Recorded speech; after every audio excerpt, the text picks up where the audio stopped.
This is ASDP Ufologist Terry Linch from Oregon. You're watching the Mothership Alien Strand podcast with your host, Donald Ledesma.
Hi guys, welcome to this episode of Alien Strand Podcast, and this is going to be UAP Weekly number 2. All right, so today we're going to have Terry Linch going to come up here in just a minute, and we're going to talk about everything that's happened in UAP Weekly or UFO Weekly. Let's just call it that as well, right? And we have a lot of people watching already. Thank you guys. We really appreciate you guys. We couldn't do this without you guys. For one, all right. Let's just get that out as it is. Without you guys and your support and everything that we do here at Alien Strand Podcast and ASDP, we just couldn't do it without you. So, today we have, let's see who's watching right now. We got Cindy. She's watching right now. She says, good evening. We have Michael Wolf. He's there as well. Welcome. And Mr. Ryan Keaton of San Antonio. He's right on top of it. So, if you guys caught last night's podcast, was a great podcast with Miss Jody Brown. It was number 94. Okay. So that podcast was so amazing that, I was kind of blown away myself by what I was hearing and everything I had already interviewed her, and which was great, but she gave us a lot more insight and things that, we were trying to figure out at what was going on in her area. And she was able to put that out, to us. Now, you can also visit alienstrand.com. If you want to promote your business here, you want to be a part of this, we'll throw your commercial in the videos or in the audio. Okay. Just hit us up at alienstrand.com. You'll see where you hit where it says promote, or ASDPUFO.com. Go there if you guys want to be a part of ASDP representatives, or if you want to report a UFO. Now, don't forget, catch our movie, The Middle.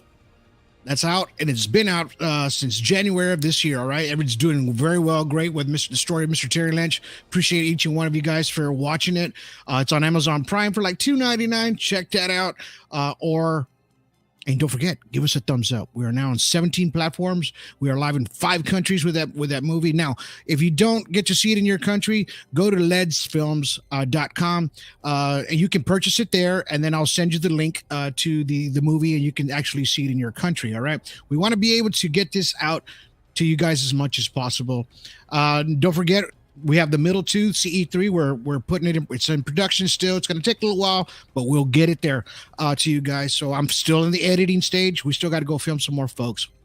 And it's just one of those things. When you make a film, it's a very long process.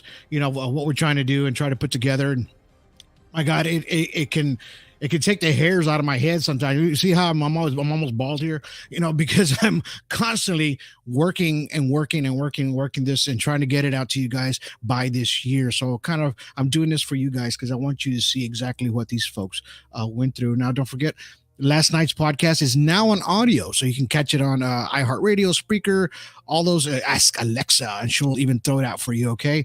And it's very simple, man. I've done it here at home. I asked Alexa, hey, play Alien Strand podcast. Bam, she throws it out for you. And it's just one of those things, man. Technology is a great freaking thing, man. And I love that we can do that with ASDP and Alien Strand and everything that we have to do. But today is about UAP Weekly, right? And what me and Terry Linch are going to talk about today is about a lot of UAPs. And we're going to talk about propulsion and everything. So before we get going, let's go ahead and bring him on in. Hello, everybody out there in ASDP and everybody that has tuned in to learn something about UFOs today.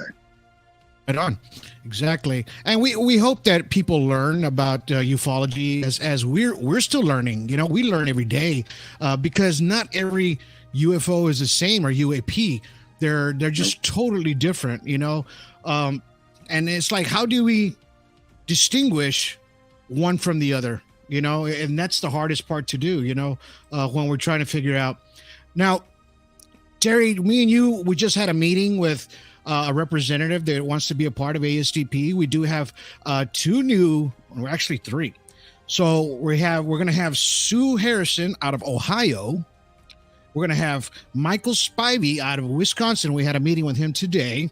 And we have Heather Maxwell McLennan out of Scotland. So these are the three people that have just joined ASDP. Welcome, guys, and I appreciate you being a part of the team. What you say there, Terry? Well, I certainly did enjoy the conversation we just had. I want to reiterate back on Heather McLean. Heather Maxwell McLean, when I first started off in this whole field, she was one of the first people that I had made contact with. And as I was learning, I was trying to teach people the things I was learning. Because this is how disclosure is supposed to work: is as fast as you learn it, you should teach it. Don't try and hold back. If it's something that if disclosure is what you're about, then the second you learn something from someone else, you should teach that to someone else. I was really grateful because Annabelle Quiones took time with me, so I started taking time with other people, and she was somebody that immediately took that information and she turned it into results like within 30 seconds of filming. Wow. She had already had two craft blowing past her. She's from Scotland. She was on vacation. Her husband and son. They went to they were on the way to do a Arizona kind of tour. I think they were in like Tucson or something like that. I think that's where they were actually at that time. Right. It turned into a big Grand Canyon thing and all that. But she ended up with a couple of really great craft later on. Not today, but later on when I bring this up again, I'll make sure we have pictures of what she found. Okay. After all this, this gentleman that we just interviewed to see if, kind of where his head laid on this, he seemed to be kind of like a sponge absorbing all the information I was trying to tell him. And I had to hurry as fast as I could because we're about to do the show. Right. So I was going full bore as fast as I could to give him as much information. I hope it all stuck. If not, don't worry about it. If you got questions, come back. I'll give you the answers that you have questions for. And if I don't have answers, because there is not one of us that knows everything about this. This is a collaboration of several people, several different techniques. Not one person in the world is an expert. We have Chris Hamill saying hi. Chris Hamill is one of our ASDP ufologists out there in Australia. We love that place and we love him, man, because of what he does. He's also he's mastering that analysis, man, just like Anibal. These are the two go-to guys as part of ASDP or anybody out there, really, in reality. He was just on a show, too, on a podcast a few weeks ago. Great podcast. So he was, Chris Hamill was on there, kind of giving his analysis and his analogy of what he thinks their crafts are in the sky, everything like that. So, he's a great part of ASDP and in Australia, and he represents ASDP as far as, that. And plus, he's a great, amazing musician. His son's an amazing musician, yeah, he can play, brother. I wish I had him I wish I had him as a drummer. Oh yeah, that kid could play pots and pans and make it come out sounding like he's the lead drummer of Rush, Right on. That's exactly right. So today, we're going to talk a little bit about, what we're seeing up in the sky, as far as what's been happening lately, right? And to me, you don't see it a lot, but sometimes you do. Let's talk a little bit about the TR3B. This is actually a recent photo. I don't remember exactly where it came from, but look how close it is to the ground, man. Look at this. That's a beautiful, beautiful sight there to see it that close. Oh, and just imagine if that thing was in front of you. Like that, and you can see like the distortions, and even in the image there's the distortions, and it blends in. So usually on a CGI, the distortions are not going to blend in together. I don't care how many times you layer it, we'll still find the block it's in other words, the line would be way too sharp inside of the image with the distortion. So that's how a lot of it's CGI. So I mean, what is your take on the TR3B, Terry? Well, I tell you, I kind of want to think this is something that belongs to us. Only because it's because I've seen other pictures of something like that sitting on the deck of aircraft carriers. I haven't been able to analyze it to find out if that was a CGI on the aircraft carrier. Right. Hey, is that Chris saying hey again? Yeah, that's him. Okay. Well, hello, Chris. I'm really glad you're joining us because you're another one of those people that has input for this type of thing. That's right. So this right here, it looks like it has 3 amplifiers on the bottom, obviously where the lights are, and those amplifiers would be something like what I call him Dr. Bob Lazar. This is me getting even with the government. I don't know if he was ever actually a doctor because they erased his history. So I'm going to go with Dr. Bob Lazar. Hey, I'll call him that he too. He deserves it, man. They did enough to him. He deserves being called doctor. Damn right. Anyway, he explains exactly how that amplifier works, and they use what's called ununatanium, and it's a element 115, or if we want to be more technical, we could call it LZ 115 after Dr. Bob Lazar. Right. Anyway. What I think it's better than Moscovium, which is what the Russians had put out, was called Moscovium 115, and it didn't have the same kind of lifespan as ununatanium. So when you bombard it with radiation, and they do it's called a smoke test, and they put it in a box and they try and see exactly how as it's kind of like looking at the Earth's magnetic field that we have.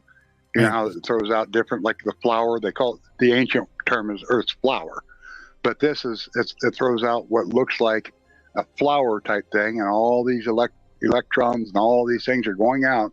And what you're seeing in the smoke test is how it creates its own gravitational field, and every one of those bright lights that you see are doing exactly just that. It's throwing out its own magnetic field, and each one of those bright lights creates what's called a magnetic flux basket. Inside of that magnetic flux basket, what happens is it removes the mass of whatever is there, and now this thing it becomes like buoyant in the atmosphere, almost like the repulsion of 2 magnets being pushed together. You get a cushion.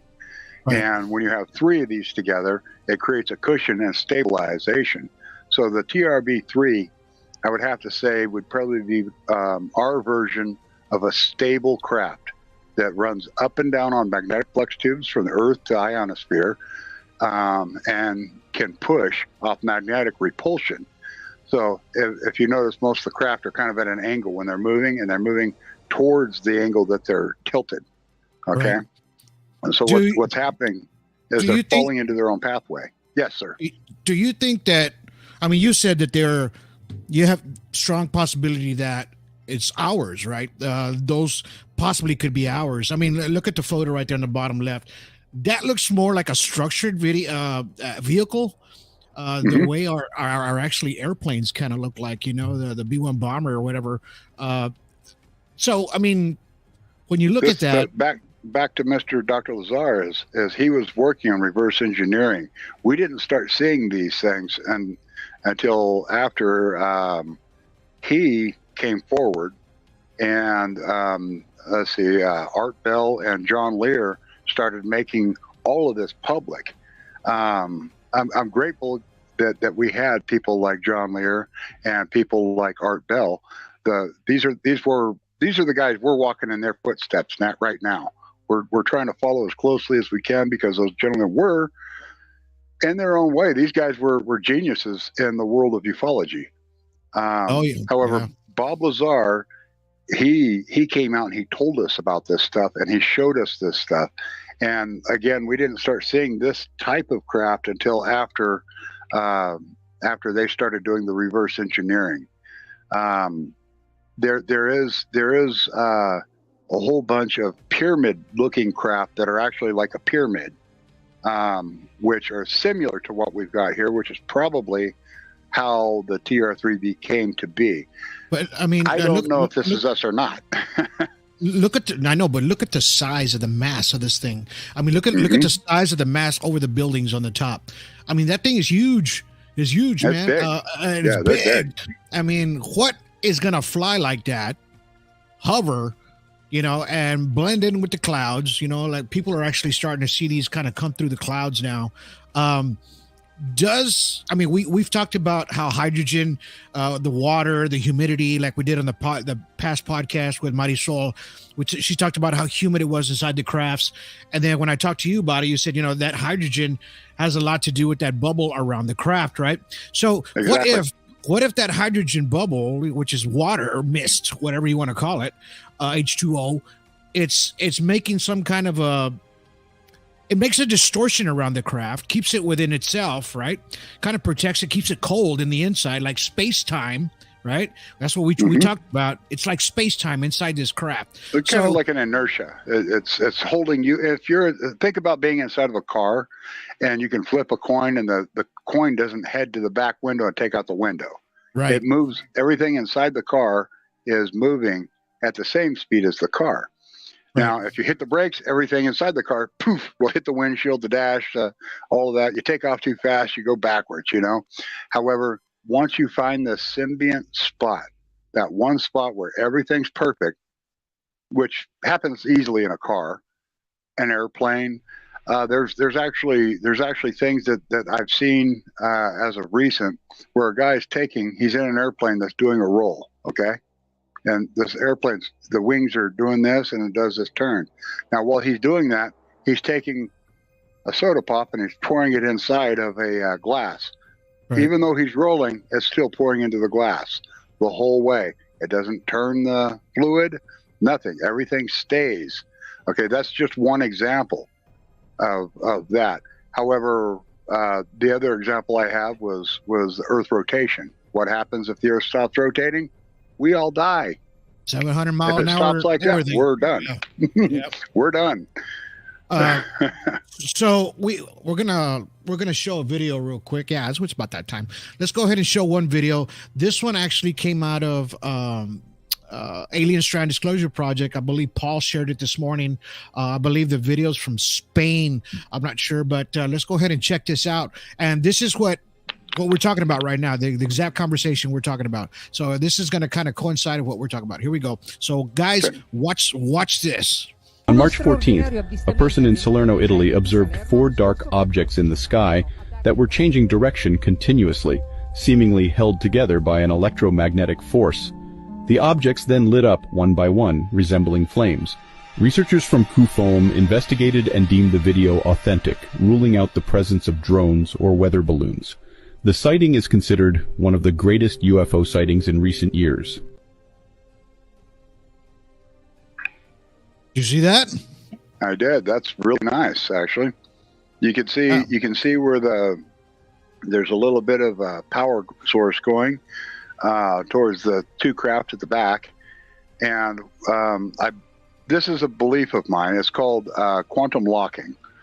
What happens is these craft lock together when they're together like that, and then you can see the power source on a couple of other ones, and they're pushing along, versus all of them happen to be powered at the same time. And you see a magnetic field difference. So you think they were all kind of connected to that magnetic field in a sense, to like they were attached. Let's just say, I'm going to put it this way, like a rope. They're kind of attached like a rope, and they're going in sequence. But if you notice, they're kind of like all together. But you can see them. Magnetic. One fires up, the other one fires up, the other one fires up. So it's like, man, I don't know. I'm thinking. You know how our planes recharge and refuel up in the sky? Refuel up in the sky with a jet. They're tethered. What if this was what was happening to those UAPs or UFOs in the sky with each other? You know what I mean? I could see that happening. Actually, that would be a good thing. You notice how sometimes they go down to a lake or into the ocean and they go back up, and then they meet. So I think that's exactly what's going on. Is they're grabbing hydrogen, and I'm thinking that maybe that hydrogen is part of what they're doing. That hydrogen has to be something to do with their fuel, possibly how they hide, maybe move, the speed. All of this stuff has to become a factor. When they come to a stop, they don't usually have that hydrogen around them. And we start noticing a black craft like we just saw. Right. So I mean, and it's like we're still trying to put it together. We're still trying to figure it out exactly, because remember, they cloak in clouds. Clouds. What are clouds made out of? Hydrogen. Exactly, and that's why they blend in so well inside of a cloud, because they have that hydrogen bubble around them, right? They almost look like they dematerialize, or they're like cloaked in some sort of form, right? Correct. Yeah, they're utilizing like mist. They utilize clouds that are above us. It's a constant place for them to hide. They use speed to hide. They can drop down into the ocean. They move just about the same speed in the ocean as they do in the skyline. Right. It's almost a bad thing to say, but it's a good thing to say. I believe that their craft is buoyant in our atmosphere, just like our boats are on top of water. Okay. They've found a way to utilize all the different particles. Everything here is particles. Even the sun that comes down on us is a particle. You are made of particles. You're made of several molecules. Photons and all that good stuff. Yeah, we are something to that effect, seeing that these things, if you see something up there, you notice if they're stationary, sometimes they kind of rock like they're in a boat. Right. You see them doing this twisting and turning and stuff. The closer they get to the earth, the more you see it. Right. The further away, the less you see it, because our eyes can only focus so far away. And the fact that they're using speed to hide from us, because if they go past us, our eyes see a bug go by, right? And unless you take, of course, a camera and you bring the shutter speed up as fast as it'll go, and all of a sudden you got slow motion effect going, and you can see things going past that you didn't see before. Right. This is, and my suggestion is, if you do that, aim your camera south and don't look around. Keep it stationary. Put it on a tripod. Look straight in one spot. Record. Right. So we talking about them fueling up and the way it looked. So we have another video here. This is an older video. I've seen it before. Somebody threw it out there this week, so I want to throw it out there to anybody that hasn't seen it. And it's going to be almost like a UFO. I can't tell. We always notice that when it's thundering and lightning or bad storms are coming, we see these things more and more in the sky in the background while it's flashing, right? Mm-hmm. So this is one of those videos. Let's go ahead and check that out. That's good, yeah.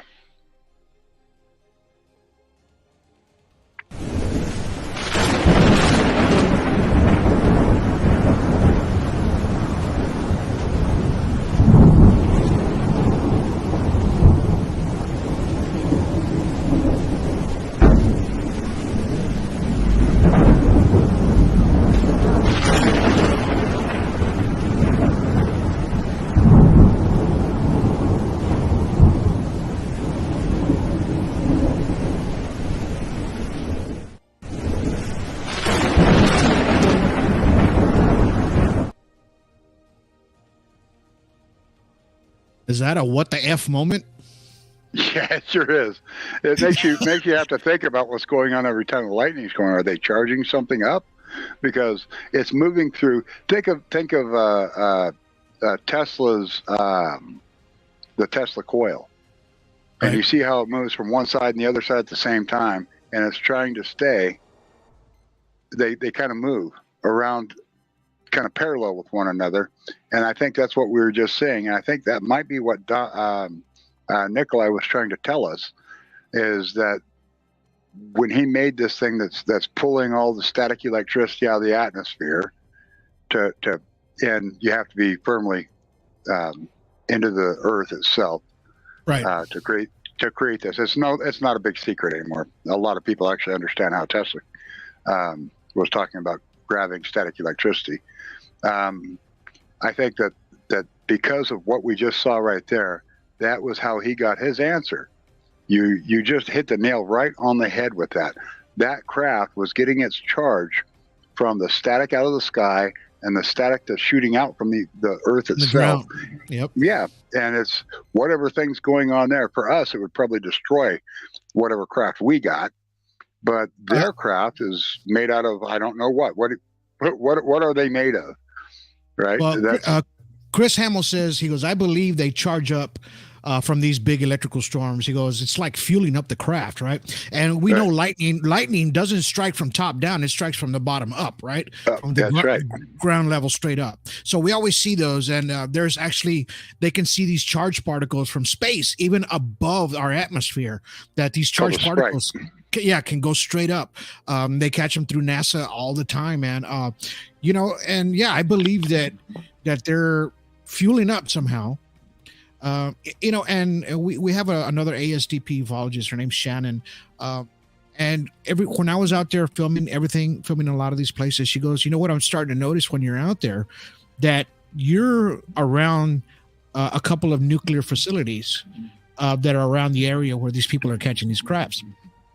So she brought that to my attention, and it kind of gave me like an aha moment, right? Like, oh, wait a minute, you might be onto something here. So exactly.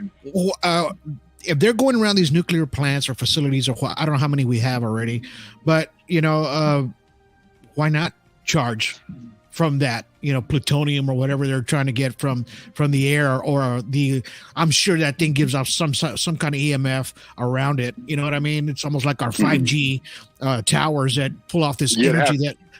You'd have to ask the Chinese. They got more information on this than any of us. Right. That's true. They seem to be able to pinpoint it with a balloon. This Magnetic Wolf says there was a video of a craft in front of the sun absorbing the sun's energy. He goes, I saw it on a UFO on another group. And we've all seen that video. Remember when it's charging up on the sun? Yeah, that's planetary. It's the size of a planet too, is what he's talking about. This thing's probably 10 times the size of Earth that he's talking about, and you can actually see a spherical edge to it, like a half radius is what I'd call it, because you're not seeing the other side as it's shooting past. So yeah, I know exactly what you're talking about. And when we were having those really large, they're called solar mass ejection. We were having some seriously large ones that were taking place. And the federal government, I don't know about the rest of the world, but the federal government told every one of the observatories that could look at the sun, you're closed today. You're not operating today. Nobody's going to look up there today. So we actually, by the way, that's when that was filmed. Well, yeah. Why? Somebody's got to catch that, right? We have a guy that's on our group. His name's Brian Tissing, I believe, and he puts out a lot of stuff like that about solar flares. A lot of the things that travel through the skies, with the solar and that hit our atmosphere and the waves and everything. So I've been getting a lot of my information from his side actually, but. Let's go ahead and watch this other video. This one came out of Spain. I think it's Spain, on March 16th. This year, 2023. So let's go ahead and check this out. Right on.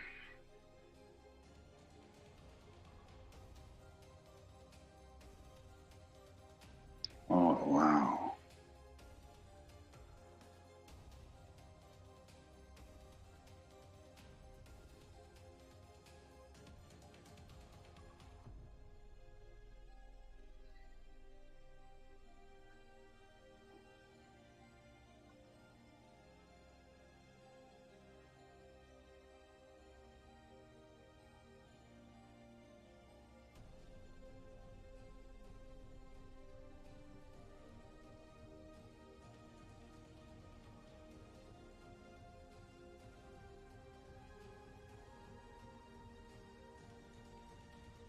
Is that freaking crazy or what, man? That is fascinating. That didn't that look like a carousel, like the type of thing where horses and all that carousel, and like a fair or carnival type thing. It almost looked like that. But that's in the sky. Yeah, it's way up. It's pointing up at the sky. Some of it I cropped out because it was a lot of wording. It was in a different language, so I kind of took that out a little bit. But he's actually pointing straight at the sky and zoomed in. So, and this thing is spinning. You know what it reminds me of? what's that? It reminds me of that that bluff one that they from 1980s. Remember that one that's over the street? And a lot of people said it was fake. Wasn't that down in Florida? I think so, South Bluff or something like that. I'm trying to remember the name. Yeah, I think it was Seabreeze, Florida. There you go, Seabreeze. I don't know why I said Bluff, but some of them are hard to remember. I don't know why I remember certain things, but I remember that. It's crazy. But I mean, that's what that one reminds me of, in a sense, to what we're seeing up in the sky or what they witnessed. That was in Spain. Yeah. You know what? From what my understanding, this is just my understanding. I'm not exactly sure because, I haven't had a chance to meet some of these things. They're coming down and ask them. But from my understanding, that style of craft is a Palladian type thing. It's like they're, what do they call them? I guess they're Palladians. They look like a Nordic type people. They're these. Tall. They're tall, blonde. Yeah, they're very tall. They're tall. I think they're like a tall white or something to that effect. I'm not sure exactly if that's what they are, but I've gotten a lot of reports about that being a Palladian type vehicle, and those would be the people that had the war, according to all of our ufologists and things, and histories of ufology type thing, that had the war with the Anunnaki. They were the ones that were supposedly the ones that took them out. And I don't want to get too far into that because I'll have a bunch of Christian people saying that's not what happened, and it really screws up their story. Even the dinosaurs screw up their story, but we'll get past that. Well, I mean, it's just it's something that's in the books. Yeah, it's just a story. Yeah, books. I mean, you can look at all kinds of different things. We both have done read the Enoch Book of Enoch. You did a whole show on Enoch. Yes. Well, there's also the whole Epic of Gilgamesh. That's also the same time frame as this Enoch stuff. Well, actually, it's a little newer. But Enoch himself was a giant. They didn't come from here; they were brought here, and they were part of the old Earth. They're starting to find these giant bones all over the planet. They're finding them in China. They're finding them. I say the closest place you'll find the giant bones would be to us, or to me would be Idaho. To you would be like Ohio, right. Where they have the mound builders. That it turns out that those are large graves, is what they are. That turned into a monument that they want to call the mounds. But when they dig into this, they find giant bones. Well, people talk about the people from the past, things like that, and where it all started, it all came from. But what we're seeing now today are like totally different crafts of what we're catching in the sky. I'm going to show you one more video, okay? And this is of I think it's one of our ASDP ufologists that actually they caught something up in the sky. So let's check this out real quick.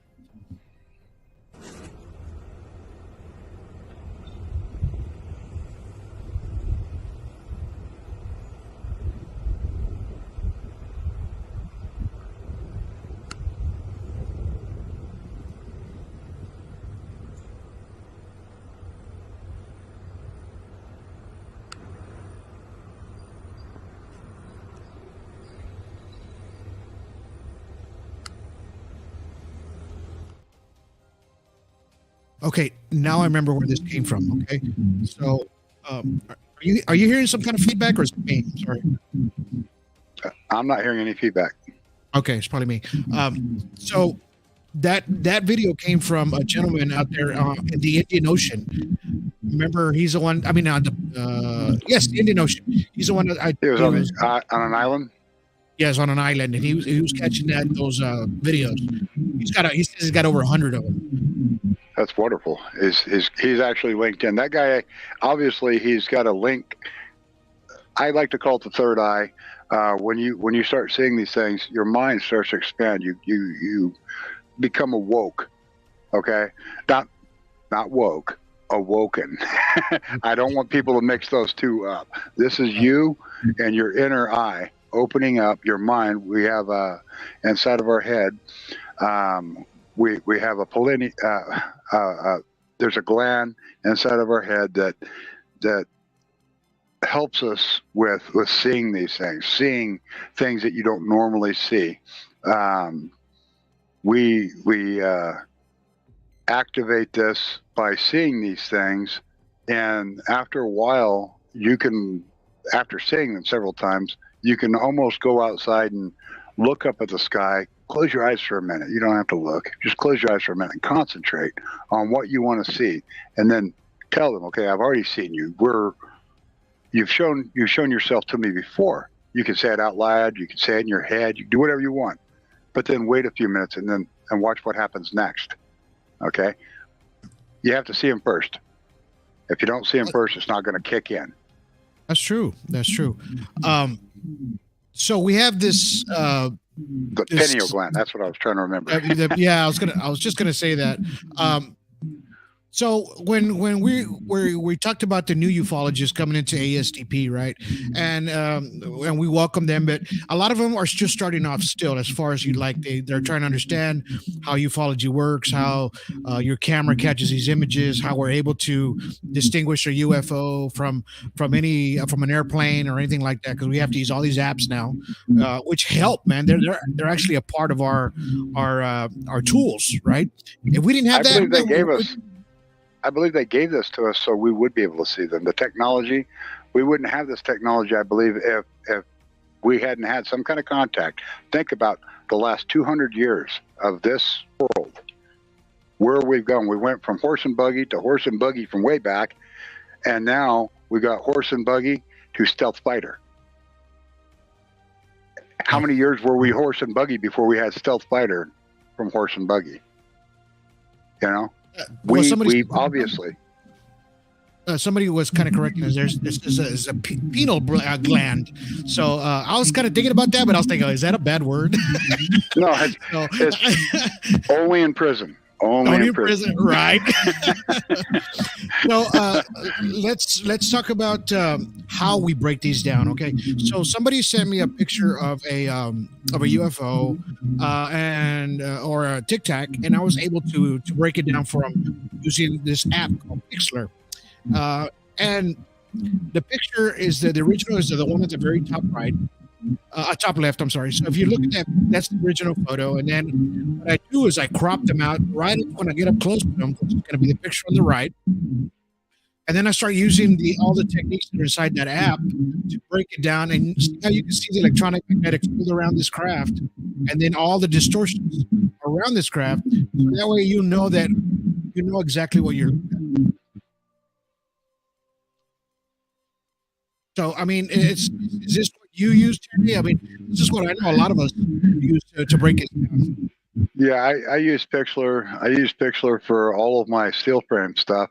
As of recently, the director of ASDP made it a point to bring me a little further into technology, and he sent me a laptop computer.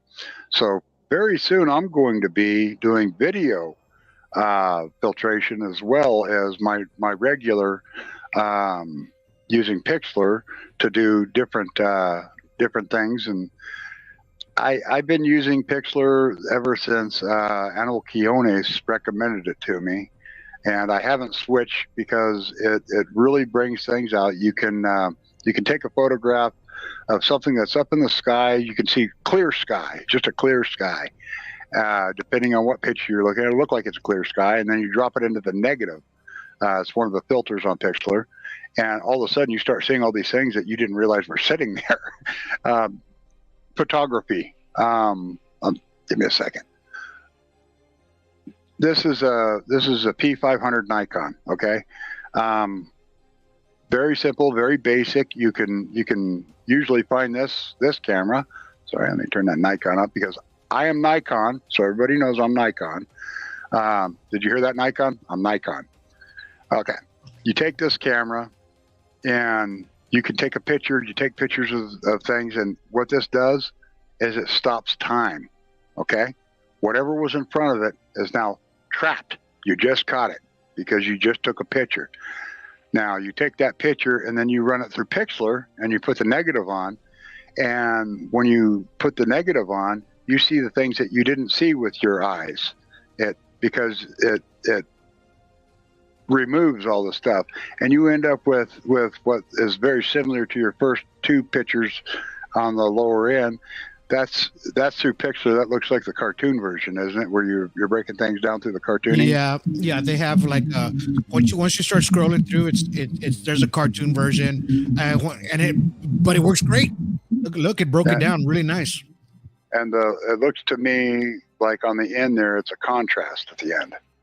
Is that what you've done there? Is brought contrast out? Brought contrast and the hue, the color hue on it. Okay, yeah, that's what I was thinking you'd done here. You really got a good picture here of this. You can actually see the field a little bit around that craft, and you can and actually with that end one on the contrast, it's actually giving you a really visible towards the tail end of it, which I'm calling the tail end at the top. You can actually see a little bit of the EMF around the edge of the back end of it, and that kind of gives you an idea. 90% of these craft, now it's not always with the Tic-Tac. You don't always see this with the Tic-Tac, but the tilt is usually the direction that they're going and they're moving in, because what they're doing is they're pushing off of I'm going to go ahead and go back to what Dr. Bob Lazar said, is they push off, they're on a cushion of, it's like cushions that they're on. And again, if you take two magnets and you push them together on opposed, it's hard to push them together, and a cushion starts to form in between at those magnetic flux fields and magnetic flux tubes, and they're pushing off each other, and it's allowing it to propel by pushing off of the magnetite in the earth, which is what the earth's mostly made of, and it's pushing off of that, and it's being pulled by the ionosphere on the top, because it's hooked a positive on top and a negative on the bottom, just like a battery or a. Here's something. It's ancient technology. Everybody's going to love this one. You take a quartz crystal, you wrap it in copper, both directions. You have one going this way, one going this way, all the way to the bottom. And you take, and you have an end here and an end here on the bottom. And you take two pieces of wood and you put it on the outside of that. And you take a C-clamp and you squeeze it without breaking the crystal. You squeeze it in nice and tight. Now I want you to take that and I want you to go and hook it to a small light bulb.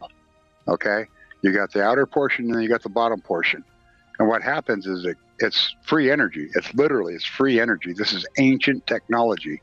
I actually learned that from it was a 2.5 hour lecture from a Dr. Les Brown. The course, or his lecture, was called The Physics of Crystals and Beyond in a Ludicrous World. Well, copper magnets do it with copper as well. I mean, you can actually light something with a potato, You sure can. Well, potato and an orange, right? I think that's what they use, the acids, all of it. Yeah. Yeah, right, you got it.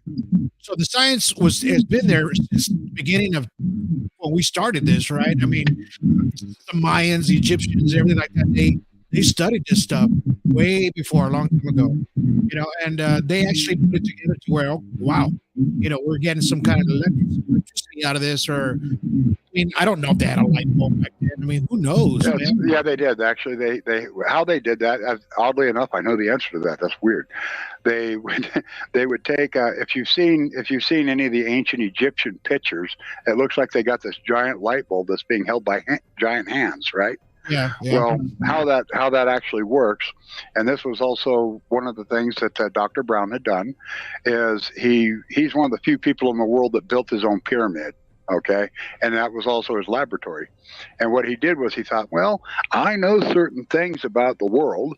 And what he did was he took a copper and he made kind of like it was almost like a I can't think of what I'm trying to think of what Ken Wells was. He had a few of them at his place when you interviewed him. It's a copper circle that goes around and around and around until it comes to a certain point, a spiral, all the way down to the center, and you put that actually into the ground. Now you take a lamb's wool and you put it up, like say in a tree. Don't have this plugged into the ground when you start, because it'll throw you across the damn room. Okay, this is the Earth has got a lot of electricity trapped in it. We were talking about lightning earlier, how it goes up. This is why it goes up. There's a lot of charge in the Earth itself. So what happens is you take this copper spool that goes around into the ground. You hook it to this. You hook it to this high point, and that lamb's wool is going to light up just like your light bulb filament. Okay. That's what this is. It's all ancient technology. We've all forgotten this stuff. This stuff has been around longer than Edison, longer than Tesla. This is Tesla just had a better understanding of it. He found out that because the Earth is spinning, we got these clouds. It creates all this static electricity from our rotation. And, you know, if you take a balloon and you go like this on your head, you could stick it to a wall. Well, the Earth is that balloon. and it's full of electricity. I think Tesla was, I don't know, man. He was way beyond his intellect and everything that he put together, right? So I don't know. I have a feeling that he was contacted somehow, possibly by extraterrestrials. I don't know. I mean, he just knew too much. I think that's why he went to Colorado. Yeah, I think that's why he went to think about all this stuff that's going on in Colorado, and has been going on for. What was it, about a year ago? We were getting all these UFO sightings in Colorado, and nobody knew what it was. The Air Force didn't know. The Sheriff's Department didn't know. Nobody knew. But guess what? Dr. Tesla put his lab right there in Colorado, and there's a reason he did that, because he a lot of people believe that he had a contact with what we call the Black Knight satellite, or the Dark Knight satellite. I can't remember exactly what it's called, but he was picking something up on a radio frequency, which, by the way, he's the one that figured out the radio thing. He's also the one that figured out how electricity can be harnessed other than through static electricity. He came up with a few things that the reason we're using a cell phone, the reason we're using this light beside me, all of these things. He's figured out how waves work. He figured out how to make sound work. He figured out how to make all these things work for him inside of his laboratory. And once they realized how much this guy was actually figuring out, as soon as he passed away, they raided him. They took everything that he had. Okay, the government did that. The government did that. Before that, it was Edison. He took it. And Edison let him live in his hotel till he died. Well, I'm having some technical difficulties with my microphone. I'm hearing a lot of feedback. So I don't know what's going on. So we're going to go ahead and just end the show. So you want to end it, Terry? Yes, I want to make sure that everybody knows that you are watching Alien Strand Podcast. This is the mothership, and you just got disclosure. Tune back in with us again next week and find out more about disclosure, and we'll bring to you more information. We're going to be paying attention to everything that's going on throughout the week. Anybody who wants to give a report to us, we are on ASDP.com. You can find our website. You can find us out on Facebook, and we'll respond. If you've got yourself a good story, contact either me, Terry Linch, A.S.D.P Ufologist from Oregon, or contact Donald Ledesma, A.S.D.P Ufologist from Texas. Looking forward to hear your disclosure.